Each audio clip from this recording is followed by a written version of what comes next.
Gee, great to see you, buddy. It's good to see you. Happy birthday, Charlie. Thank you. It is your birthday, the big 5-0. I was listening to you and Sully talk about it. So I want to get this straight. You turned 50 today. Yes. Awesome. You went to Las Vegas. Yes. You went to some restaurants. I did. Question. Yes. What time did you go to bed every night? Tell the truth. I stayed up pretty late for me. I think it was around midnight, 1 o'clock both nights. We just went Friday and Saturday night. Okay. That is something I am generally incapable of doing, but a Red Bull does the trick. Oh, okay. Yeah. All right. All right, what are we talking about today, Brian? So you are interested in talking about pharmacies in our area and how it can be really difficult, according to this new research in the Seattle Times, that a bunch of pharmacies are closing, and it's making it hard to access pharmacies. Yeah, so, no doubt. Right now we have pharmacy deserts, if you will, that continue to increase.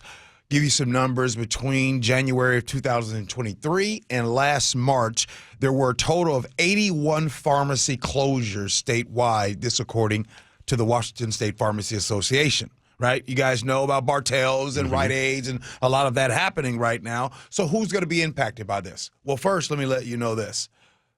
1.2 million Washingtonians live in areas of low access to pharmacies, according to a 2023 measure. Rural areas, low impact, our elderly population are immediately impacted by having what you would call pharmacy deserts. Now, if you think about wherever you live, where you're listening right now, where you live, how easy is it for you to get to a pharmacy? And when this happens, when you hear stories like this, some people might say, I'm fine. The closest, I can go there. But not everyone is that way.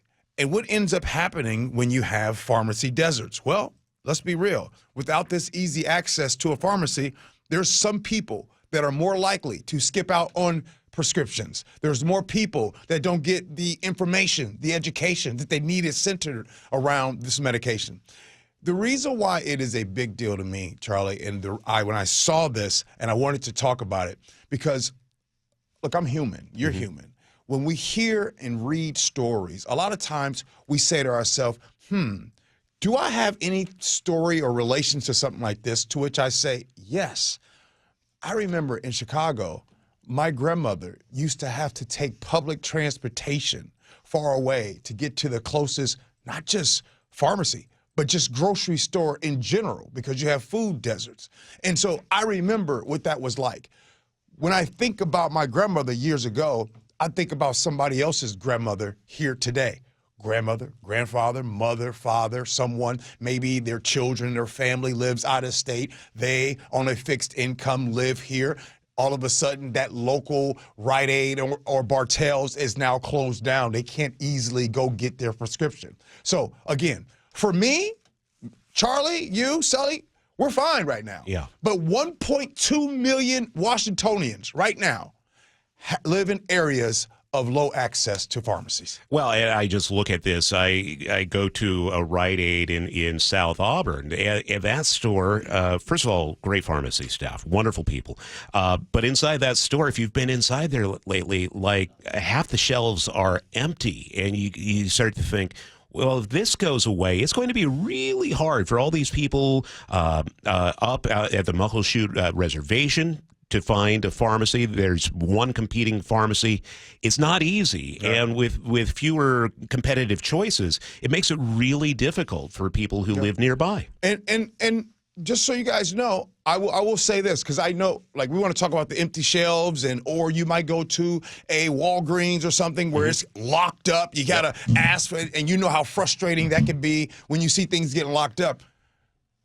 This is the unintended consequences of, hey, for a while, we just like, oh, it's okay. I know they stole some things and all that kind of stuff. Oh, they cleared out all the deodorant and all those things.